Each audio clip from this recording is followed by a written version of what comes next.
Hey, Edgar's in Funneltopia here. A quick feature update related to page builders in your funnels and websites. Just in a page builder right now, and you can add shadows to your elements, which is a cool little. I wouldn't call it an advanced feature, but it kind of adds a little bit more life to your pages, right?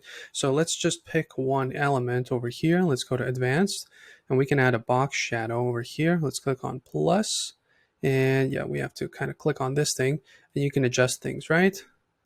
It's hard to explain what each of those things does. Like you can kind of see like the X, that means the X axis where the shadow, kind of if it's more left then the shadow is more left. If it's more right, then it's more right. Same thing with the Y, it goes up and down, right? This should probably be more up, right? And this should be more down.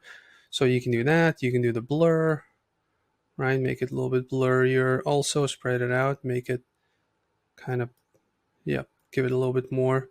So it's kind of, you can see there's all kinds of things you can do. Obviously you can change the color. You can have a blue shadow. If you've never seen one, you can create one here. Let's do that here. There we go. I mean, that looks ugly, but to each their own.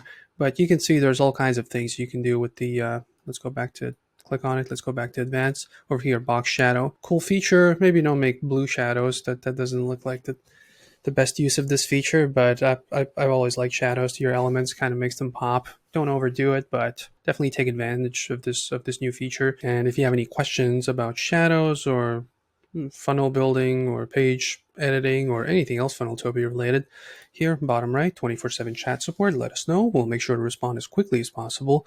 But if you don't have any questions, I'll see you in the next video. Bye.